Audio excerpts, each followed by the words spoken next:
A la Iglesia Bíblica Semillas de Fe, muy buenos días o muy buenas tardes. Es para mí un gozo estar acá presente en esta escuela dominical. Mi nombre es Cristian Andrés Basto Telles y tengo la oportunidad, por la gracia de Dios, de estar frente a ustedes el día de hoy para darles a esta enseñanza de escuela dominical, que, siendo sincero con ustedes, tiene ciertos aires de predicación. Va a ser entre predicación y escuela dominical. De hecho, el título de esta escuela es El Evangelio según Ezequiel, la autocentricidad de Dios y la gracia de Dios. Bien, el Evangelio según Ezequiel, porque también muchos de los comentaristas han titulado así a Ezequiel capítulo 36. Es ese capítulo en el cual vamos a basarnos en el grueso de nuestra predicación. Sin embargo, vamos a estar ahondando en algunos otros pasajes de este libro del profeta Ezequiel. Bien, pero a manera de introducción, vamos a ver un poco el panorama unos años antes, muchos años antes, de hecho, en el tiempo de Moisés, en el tiempo del Éxodo. Para eso quiero que me acompañen a Éxodo capítulo 19, versículo 8. Vamos a buscar Éxodo capítulo 19, versículo 8. Allí nosotros nos vamos a encontrar con el pacto que el Señor va a establecer con su pueblo. Y dice así Éxodo capítulo 19, versículo 8. De hecho, vamos a buscar desde el versículo 5. Dice así la palabra de Dios. Ahora pues, si diereis oído a mi voz y guardareis mi pacto, vosotros seréis mi especial tesoro sobre todos los pueblos, porque mía es toda la tierra. El Señor está dando aquí unas palabras de pacto, se está comprometiendo con el pueblo de Israel a guardarlo en lo más profundo de su corazón y a que éste sea el pueblo tesoro de Dios. Sin embargo, el pueblo de Israel tenía que cumplir pues las leyes y las ordenanzas de Jehová. Dice el versículo 6, y vosotros me seréis un pueblo de sacerdotes y gente santa. Estas son palabras que dirás a los hijos de Israel. Entonces el pueblo de Israel se va a encontrar con que Dios, el Dios Todopoderoso, ha fijado sus ojos en ellos para mostrarles su ley. Y cumpliéndose esa ley, el Señor promete que guardará en su corazón como especial tesoro a este pueblo. A lo que este pueblo va a responder, versículo 8. Y todo el pueblo respondió a una y dijeron, todo lo que Jehová ha dicho haremos. Y Moisés refirió a Jehová las palabras del pueblo. Entonces, vamos a ver más adelante en el capítulo 20 lo que conocemos como los 10 mandamientos. El primer mandamiento, muy conocido, dice, no tendrás dioses ajenos delante de mí. Eso dice en el versículo 3 del capítulo 20 de Éxodo. No tendrás dioses ajenos delante de mí. Eso hace parte de la ley que el Señor le da al pueblo de Israel para que éste la cumpla, y así Dios va a guardar al pueblo de Israel como el preciado tesoro. Pero no mucho tiempo después, vamos a ver que el pueblo de Israel falla.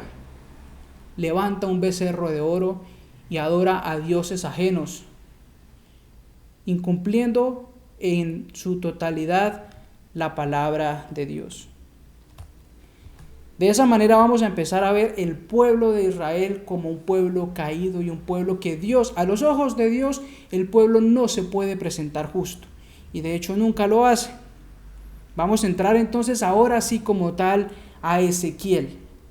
Sin embargo, tengamos en mente que el pueblo siempre ha dicho, vamos a hacer lo que Dios dice, vamos a hacerlo, y lo ha querido hacer en sus fuerzas. El capítulo 36 de Ezequiel nos va a mostrar como tal el Evangelio. Sin embargo, este profeta, que de hecho es sacerdote, viene de la línea, del linaje de Aarón, es sacerdote como tal, Ezequiel, pero es profeta por el llamado de Dios. Vamos a ver qué dice este profeta acerca de la conducta del pueblo de Israel. Vamos a Ezequiel capítulo 2, versículo 3 al 5. Ezequiel capítulo 2, versículos 3 al 5 dice: Y me dijo, hijo de hombre, yo te envío a los hijos de Israel, a gentes rebeldes, dice aquí la palabra de Dios, que se rebelaron contra mí. Ellos y sus padres se han rebelado contra mí hasta este mismo día. Ezequiel se tiene que presentar delante de un pueblo que es rebelde. El Señor ya los ha catalogado como pueblo rebelde. Dice el versículo 4: Yo pues te envío a hijos de duro rostro y de empedernido corazón. Y vamos a tener nosotros en mente estas palabras de Dios: duro rostro, empedernido corazón. Duro rostro, empedernido corazón, porque es algo que vamos a estar viendo constantemente en este libro de Ezequiel, donde nos va a mostrar el evangelio de nuestro Señor. Dice entonces el versículo 5, bueno, al final del 4: Así ha dicho Jehová el Señor. Versículo 5: ¿Acaso ellos escuchen? Pero si no escucharen, porque son una casa rebelde, siempre conocerán que hubo profeta entre ellos. Es decir, habla al pueblo Ezequiel, pero ese pueblo es rebelde. Quizás no te escuchen, pero por lo menos sabrá este pueblo que hay profeta. Y es que, hermanos, el pueblo de Israel ha pasado ya por el cautiverio, está, mejor dicho, en el cautiverio. Ha sido conquistado por Nabucodonosor. Ellos ya no son como tal aquí un pueblo libre, sino ha sido un pueblo subyugado al poder de los babilonios. Entonces, vemos acá que Ezequiel debe hablar y debe predicar y debe mostrarse como el mensajero de Dios. Debe decir: Jehová habla y habla a través de mí, y siempre va a tener profeta el pueblo de Israel. Eso es una gran misericordia de Dios para el pueblo perverso de Israel. Entonces, tenemos como primer punto de nuestro encabezado Ezequiel y el pueblo perverso de Israel. Entonces, Jehová le dice: tienes que mostrarte como profeta. Y el versículo 7 del capítulo 3 dice lo siguiente: Mas la casa de Israel no te querrá oír. ¿Y por qué no te quiere oír? Dice: porque no me quiere oír a mí. Porque toda la casa de Israel es dura de frente, obstinada y de corazón, y de obstinado corazón. Es lo mismo que en la actualidad. Nosotros, si nos paramos ahora a la actualidad, vamos a ver, el pueblo de Dios debe llevar el mensaje de Dios. En ese sentido, nosotros somos profetas, no como los profetas del Antiguo Testamento, a los que les era revelada palabra de Dios, sino que ya tenemos en la Santa Biblia la palabra de Dios revelada en su totalidad, pero es esa palabra la que nosotros como mensajeros, que es lo que significa en cierta medida la palabra profetas, somos mensajeros del mensaje del Evangelio, ¿verdad? Y siempre ha tenido Dios profetas, personas que lleven la palabra al pueblo que no lo conoce. Si bien acá está hablando al pueblo de Israel, nosotros ahorita lo podemos llevar al resto del mundo. ¿Por qué? Porque, como lo vamos a ver más adelante, entre el pueblo de Israel en este momento y la gente del mundo, no hay diferencias externas, hermanos. Y esto es lamentable, pero es cierto. El pueblo de Israel no se ha diferenciado, no se ha santificado, no se ha apartado para Dios. El pueblo de Dios el pueblo de Israel ha profanado el nombre de Dios. Entonces, hermanos, el Señor dice entonces en el versículo 7 del capítulo 3: Mas la casa de Israel no te querrá oír, porque no me quiere oír a mí, porque toda la casa de Israel es dura de frente y obstinada de corazón. Dura de frente, obstinada de corazón. Nuevamente trae a colación estos puntos. Avanzando nosotros vamos a ver que Ezequiel sigue hablándonos acerca de la perversidad del pueblo de Israel. Capítulo 5, versículo 6 dice así: Y ella cambió mis decretos y mis ordenanzas en impiedad más que las naciones y más que las tierras que están alrededor de ella, porque desecharon mis decretos y mis mandamientos y no anduvieron en ellos. El Señor está diciendo acá que la perversidad y la impiedad del pueblo de Israel vino a ser antes mayor que la impiedad de los pueblos paganos. Entonces ciertamente era un pueblo que no merecía el favor de Dios y que de hecho su cautiverio en Babilonia era más que justo. No había injusticia en Dios en haber llevado a su pueblo cautivo. Sin embargo, aquí no termina todo. Y es precisamente lo que vamos a empezar a ver a partir del segundo punto. No sin antes dar una introducción a lo que es el capítulo 36 que nos atañe al día de hoy. Vamos a leer desde el versículo 1 y vamos a estar alternando algunos versículos con tal de avanzar y abarcar el énfasis del Evangelio que aquí está expuesto. Vamos a arrancar en el versículo 1. Leo para ustedes. Ezequiel capítulo 36. Tú, hijo de hombre, profetiza a los montes de Israel y di: montes de Israel, oíd palabra de Jehová. Así ha dicho Jehová el Señor, por cuanto el enemigo dijo de vosotros, es decir, las otras naciones, el enemigo, los que llevan cautivo, los que hacen afrenta al pueblo de Israel. Dice: ea, también las alturas eternas nos han sido dadas por heredad. Esto es una manera de mostrar que ese pueblo y esa tierra del Dios Santo también vienen a ser para ellos.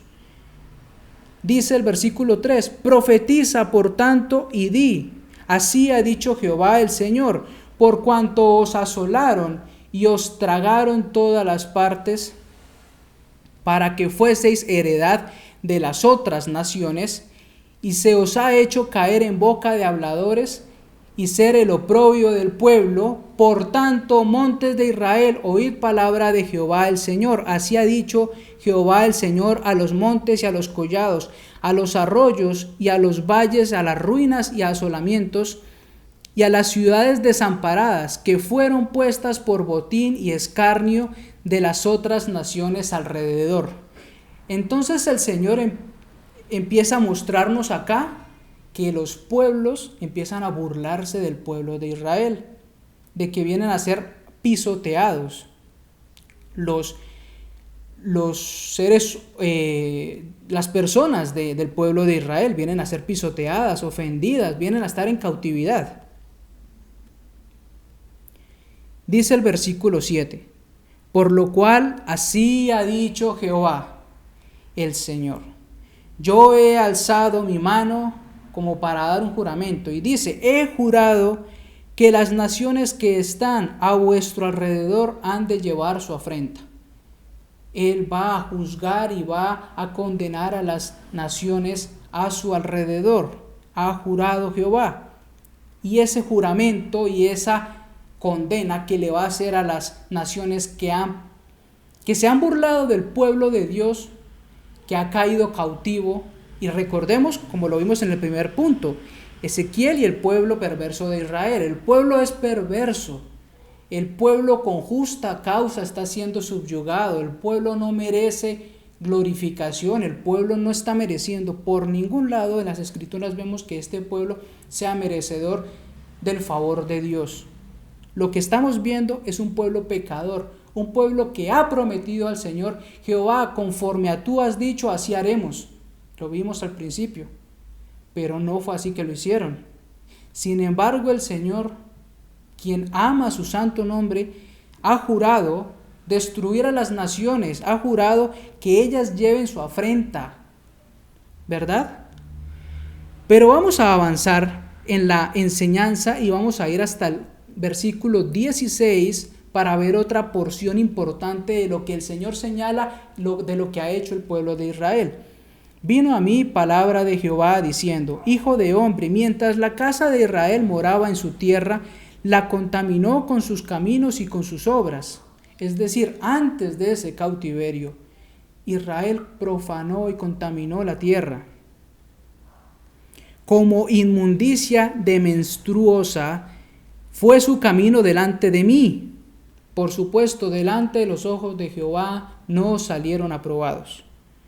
Y derramé mi ira sobre ellos y la sangre que derramaron sobre la tierra, porque con sus ídolos la contaminaron. Por supuesto, este pueblo no obedeció la ley de Jehová, se hizo unos ídolos hechos con manos, ídolos que no honran al Señor fuerte y celoso. El Señor es celoso con su nombre y Él siempre ha dicho: Jehová uno es, un solo Dios, no hay otro Dios. En Isaías se nos repite esto constantemente: solo hay un Dios y no hay más. Podemos verlo en Isaías 45:22, por ejemplo.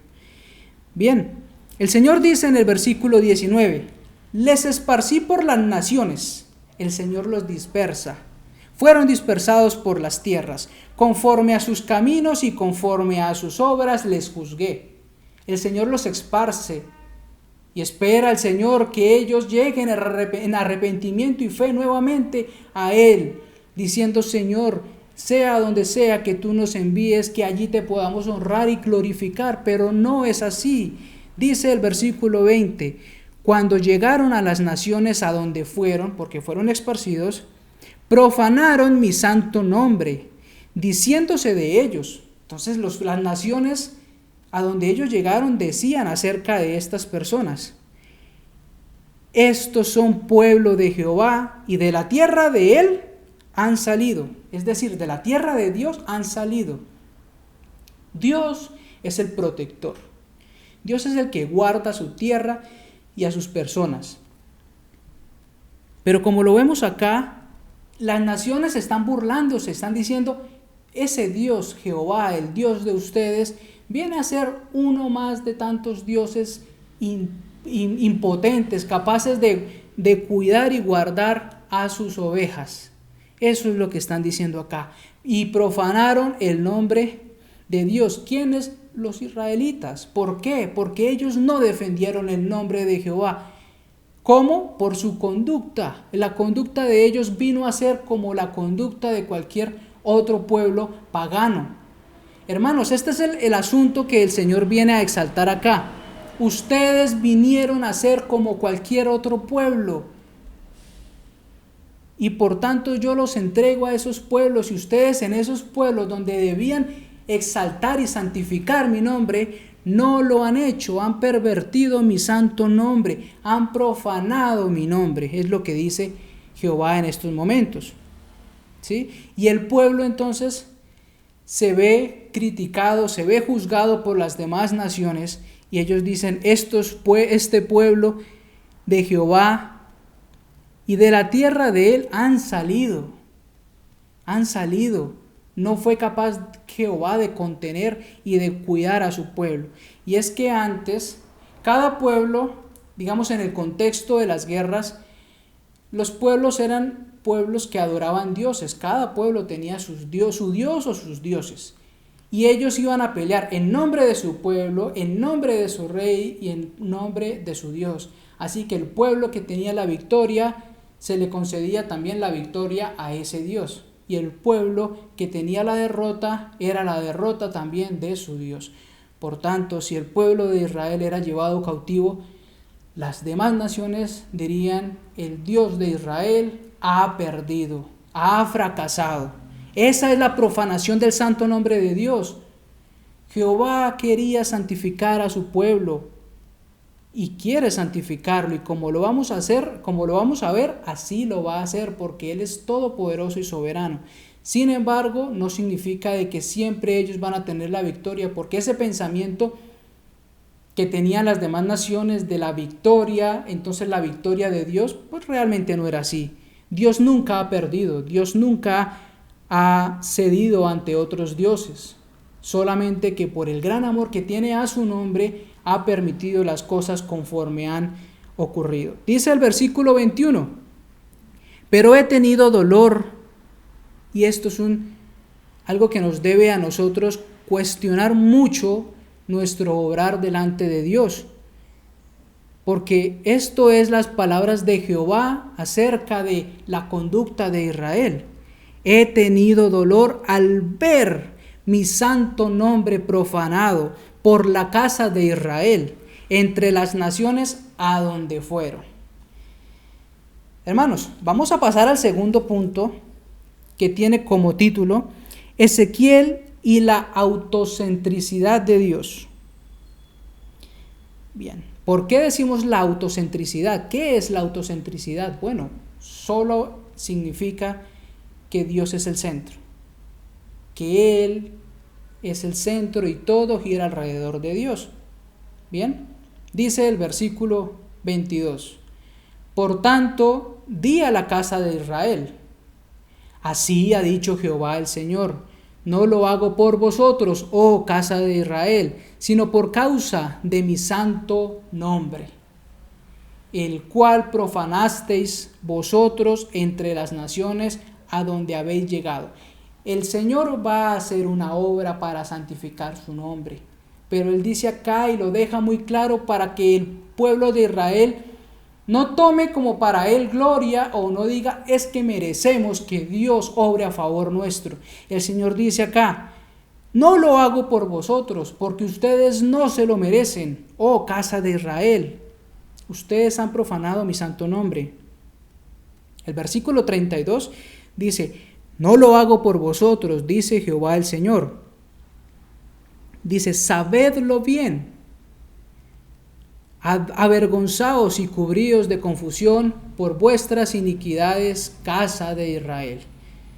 El Señor no tiene por qué ser misericordioso con ellos. De hecho, la justicia sería que este pueblo fuese destruido y fulminado. Pero si no lo hace, no lo va a hacer por amor a sí mismo. Ahora, mis hermanos, quiero que entendamos algo, y es que la autocentricidad de Dios enseña es que lo que Dios más ama por sobre todas las cosas es a Él mismo. Y no podía ser de otra manera. ¿Acaso hay alguien eterno? ¿Acaso hay alguien que sea inmutable, que nunca cambie? ¿Que sea santo, santo, santo? Si Dios no se amara a sí mismo, estaría por debajeando lo que es su santidad. Su santidad le demanda de que lo que más debe amar Dios es a sí mismo, porque Él es santo y no hay otro como Dios. La autocentricidad de Dios entonces nos va a mostrar que el énfasis de todo lo que Dios hace es para Él mismo, es decir, para su gloria. Y ya se nos lo dijo a nosotros. Ya sea que comáis o bebáis o haced cualquier otra cosa, hacedlo todo para la gloria de Dios. Así que también el Señor nos ha dado a nosotros el mayor y más grande mandamiento. ¿Cuál es? Amarás al Señor tu Dios con todo tu corazón, con toda tu alma y con toda tu mente. ¿Verdad? Ese es el mandamiento más importante de todos. Es decir, amemos al Señor con todo nuestro ser, corazón, alma, mente, fuerzas, ¿verdad? Pero el segundo mandamiento también es importante y el Señor dice, amarás a tu prójimo como a ti mismo. Así que cuando nosotros vemos la autocentricidad de Dios, debemos ver el gran amor con el que Dios nos amó a nosotros, porque Él se ama a sí mismo y nos ama a nosotros y nos dice a nosotros que lo amemos a Él y que amemos a las personas también. Una cosa no anula la otra. Vamos a ver con qué amor es que Dios nos ha amado. Vamos a ir a Jeremías, capítulo 32, versículos del 37 al 41. Y si quieren otro, por supuesto, Juan 3:16. Allí vamos a encontrar, de tal manera amó Dios al mundo que ha dado a su Hijo unigénito, ¿verdad? Es esa manera en que Dios nos ha amado. ¿De qué manera nos amó? Bueno, dio a su Hijo unigénito, a su amado Hijo. Dice Jeremías 32, 37 al 41. He aquí que yo los reuniré de todas las tierras, las cuales los eché con mi furor y con mi enojo e indignación grande. ¿Por qué? Precisamente porque ellos fueron pueblo pecador, no porque fueran santos, puros, por sí mismos, no. Y los haré volver a este lugar, y los haré habitar seguramente, y me serán por pueblo, y yo seré a ellos por Dios. Esa es la relación que Dios quiere tener. Dios ha sacado el pueblo del cautiverio de los egipcios. ¿Por qué? Porque quería que ese pueblo lo adorara a Él y que ellos fueran su pueblo y Él ser su Dios. Versículo 39, y les daré un corazón y un camino para que me teman. El centro es Cristo, el centro es Dios. Perpetuamente, para que tengan bien ellos y sus hijos después de ellos. Versículo 40, y haré con ellos pacto eterno, que no me volveré atrás de hacerles bien, y pondré mi temor en el corazón de ellos para que no se aparten de mí. Pondré mi temor en ellos, en el corazón de ellos, para que no se aparten de mí. Son obras que Dios hace por gracia. Y el versículo 41 nos muestra de qué manera nos ama Dios. Dice, y me alegraré con ellos haciéndoles el bien, y los plantaré en esta tierra en verdad, de todo mi corazón y de toda mi alma. ¿De qué manera nos ama el Señor? Con todo su corazón, con toda su alma. Es por eso que Él va a ordenarnos que así mismo lo amemos nosotros, con todo el corazón y con toda nuestra alma. ¿Verdad? Bien. El versículo 23 de Ezequiel 36 dice, y santificaré mi grande nombre. Aquí empieza a mostrar qué es lo que va a hacer Jehová. Va a santificar su santo nombre porque ha sido pisoteado, profanado por el pueblo de Israel y burlado por las demás naciones. Y santificaré mi grande nombre profanado entre las naciones, el cual profanasteis vosotros en medio de ellas. Y sabéis las naciones que yo soy Jehová, dice Jehová el Señor, cuando sea santificado en vosotros delante de sus ojos. El nombre de Jehová iba a ser santificado en los del pueblo de Israel. Es decir, Dios iba a obrar algo que todavía no lo hemos visto, pero lo vamos a ver, para que el pueblo santificara y para que todas las naciones vieran que el nombre de Jehová iba a ser santificado.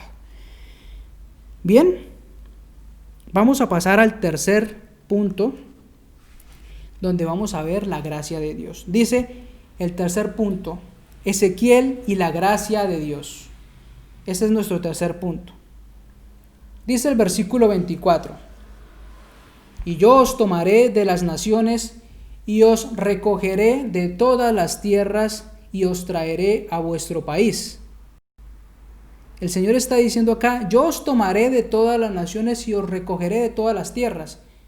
Devolvámonos por favor al versículo 19, ahí mismo en Ezequiel 36, que dijo, les esparcí por las naciones y fueron dispersados por las tierras.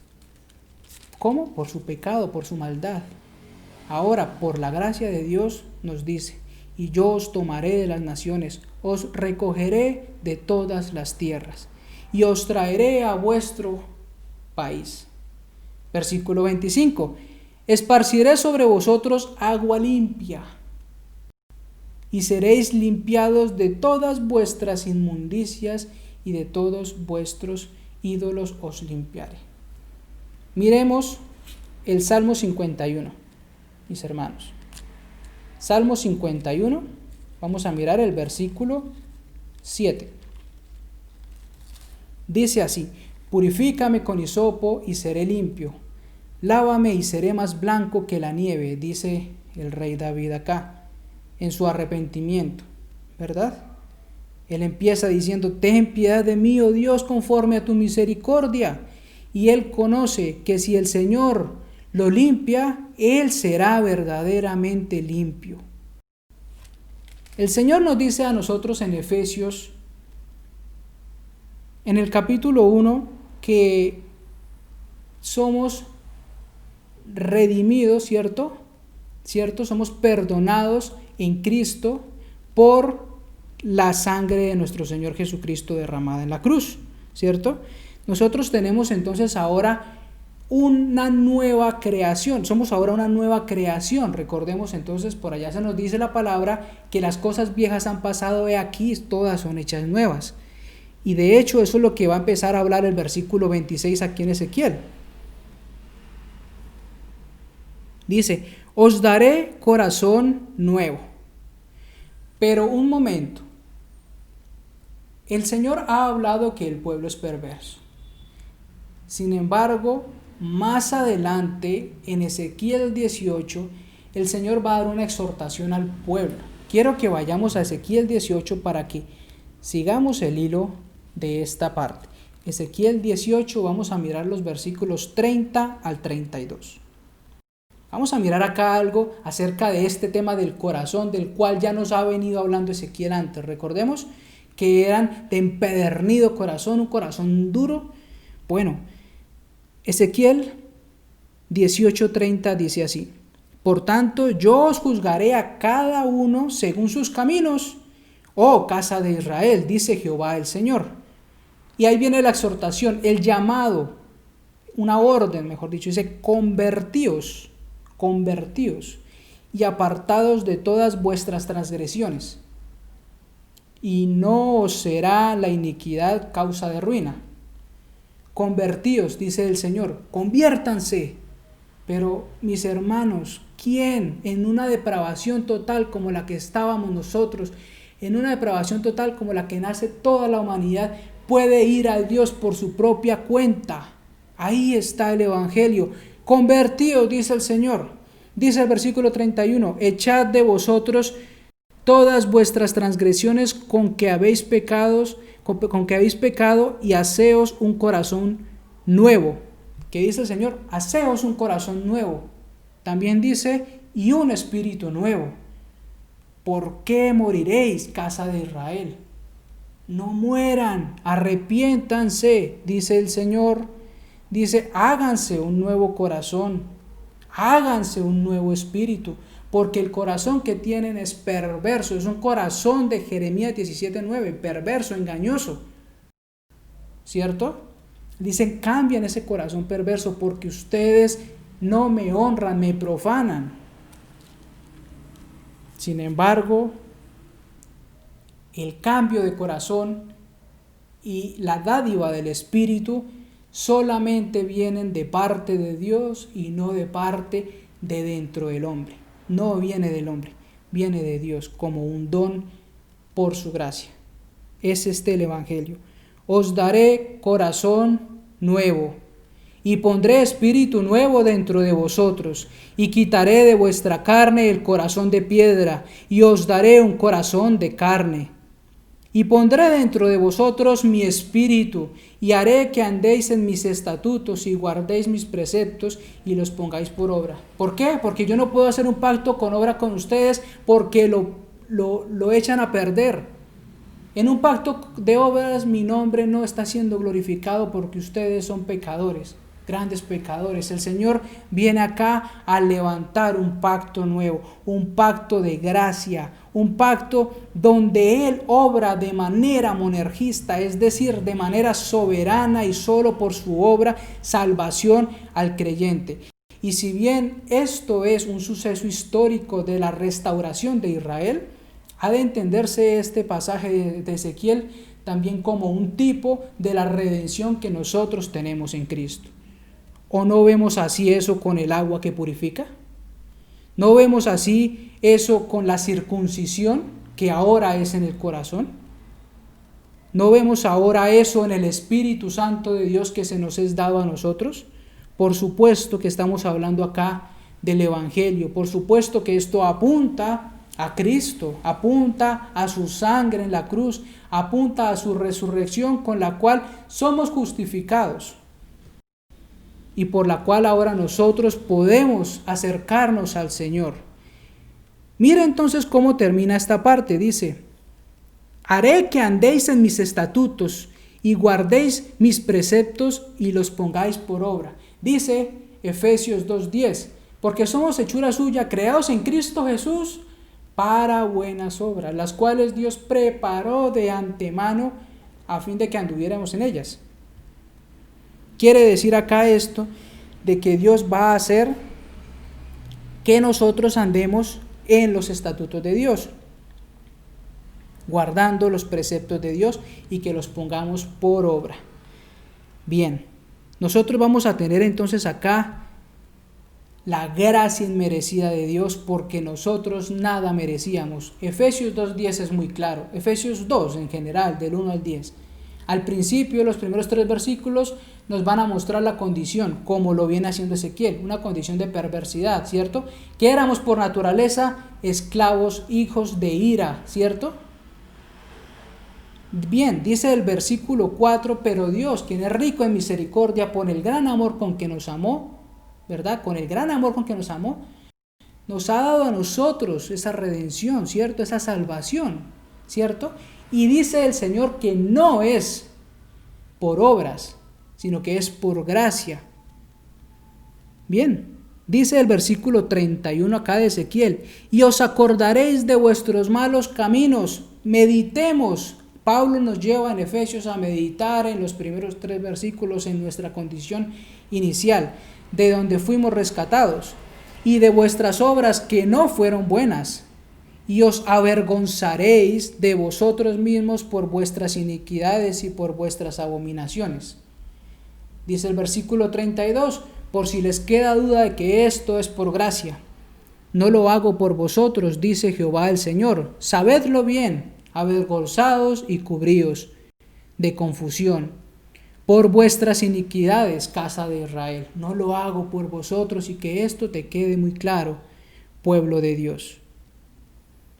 El Señor nos dice entonces que su salvación es un don inmerecido, es por pura gracia, por el beneplácito de su voluntad, diría Pablo a la carta de los Efesios. Y termina esto con las siguientes palabras, del versículo 34 al versículo 36. Y la tierra asolada será labrada, y en lugar de haber permanecido asolada a ojos de todos los que pasaron, ¿verdad? Entonces ahora será labrada. Aquella tierra asolada ahora será labrada. Versículo 35. Y dirán, esta tierra que era asolada ha venido a ser como huerto del Edén. Y estas ciudades que eran desiertas y asoladas y arruinadas están fortificadas y habitadas. Ciertamente así fue, y así es, y así será. Y las naciones que queden en vuestros alrededores sabrán que yo reedifiqué lo que estaba derribado y planté lo que estaba desolado. Yo, Jehová, he hablado y lo haré. Decreto de Dios, el juramento del Señor, y la palabra del Señor es verdadera. Así que el Señor ha prometido restaurar a Israel. A Israel lo restauró ciertamente. En Cristo ahora nosotros tenemos esa restauración también. Y este mundo pasará y nosotros estaremos en una gloria con el Señor. Y todas las naciones serán entendidas de que existe un Dios. Así haya una persona que en este mundo haya muerto negando y diciendo no hay Dios, en el día del juicio entenderá que estaba equivocada y que sí hay Dios, y que ese Dios es justo y que castigará su pecado. Y si muere sin Cristo, su condenación será eterna. Este es el mensaje del Evangelio que Ezequiel nos presenta. Y quiero que nos quedemos con el énfasis de los puntos 2 y 3, entendiendo la condición del hombre como lo vimos en el punto 1. Condición de perversidad, de depravación total. No quiere ni busca a Dios. Ahora bien, el punto 2, como lo vimos, mencionaba la autocentricidad de Dios. Dios es el centro. Dios es feliz siendo Dios. Dios se deleita con ser Dios. Entonces aquí es importante que nosotros miremos que nosotros no vivimos para nuestra propia gloria, para nuestra propia honra, que nosotros en nuestra familia no podemos buscar ser el centro de atención, que el mundo gire, que las personas hagan todas las cosas para nuestro propio favor, como si todo girara alrededor nuestro. Y que nosotros debemos no profanar el nombre del Señor, sino que nosotros debemos exaltar el nombre del Señor. El Señor Jesucristo nos enseña en su oración, en su modelo de oración, que la primera petición que debemos hacer es que santificado sea tu nombre. que nosotros digamos que tu nombre sea santificado, Señor, que nosotros podamos santificar su nombre. Pero si nosotros vamos a ver lo que el Señor nos enseña en Mateo, vamos a ir rápidamente a Mateo, capítulo 5, versículo 13, dice así la palabra de Dios: vosotros sois la sal de la tierra. Hablando aquí en el Sermón del Monte, vosotros sois la sal de la tierra, pero si la sal se desvaneciere, entonces es la cuestión. Somos llamados a llevar el Evangelio, a mostrar con nuestras propias vidas que Cristo nos ha salvado. Pero si la sal se desvaneciere, ¿con qué será salada? No sirve más para nada, sino para ser echada fuera y hollada por los hombres. No sirve para absolutamente nada, sino para echarse afuera. ¿Listo? Dice, vosotros sois la luz del mundo. Una ciudad asentada sobre un monte no se puede esconder, ni se enciende una luz y se pone debajo de un almud, sino sobre el candelero, y alumbra a todos los que están en casa. Así alumbre vuestra luz delante de los hombres, para que vean vuestras obras y glorifiquen a vuestro Padre que está en los cielos. Ese es el asunto, que glorifiquen a Dios. Eso es lo que el Señor está diciendo. Y las naciones que queden en vuestros alrededores sabrán que yo reedifiqué lo que estaba derribado. Nosotros debemos presentarnos como sacrificio vivo, santo y agradable al Señor. Decir como Pablo dijo, ya no vivo yo, mas Cristo vive en mí. Y el tercer punto, entender que este evangelio es un evangelio de gracia. Porque como lo vimos, el hombre está caído en sus delitos y pecados. Pero Dios, quien es rico en misericordia, ¿cierto? Por amor a Él mismo, por amor a su santo nombre, el cual no quiere ver profanado y quiere exaltar a Él, quiere mostrar que Él tiene la victoria y para ello va a santificar a su pueblo para que este pueblo se vuelva a Él y le muestre al resto de las naciones que hay un solo Dios y verdadero, que es Jehová. Ese es el evangelio de la gracia. No lo merecemos, no tenemos de qué vanagloriarnos, porque todo se lo debemos. Todo es de Él, por Él y para Él. Hermanos, si tenemos algún don que el Señor nos ha dado, es por pura gracia. Démosle gracias al Señor y espero que realmente esta palabra cale a nuestra vida y que el Señor obre por su Santo Espíritu santidad a nosotros. Y que consideremos con temor y con temblor nuestra salvación y que vivamos para la gloria de Dios. El Catecismo Menor de la Iglesia de Westminster, de la Confesión de Westminster, el Catecismo Menor, la primera pregunta es que ¿cuál es el fin último del hombre? Y la responde diciendo que el fin último del hombre es vivir para la gloria de Dios y gozar de Él para siempre. Entonces nosotros debemos vivir para la gloria de Dios. ¿Cuál es el fin último del hombre? No está centrado en el hombre, está centrado en Dios, en vivir para Dios. Ya no vivo yo, mas Cristo vive en mí. Hermanos, un gozo haber estado acá predicando, enseñando esta palabra, que es entre predicación y clase. Espero pues que haya sido de claridad para ustedes y pues confiando en que el Señor obre en nosotros santidad. Muchas gracias y hasta luego.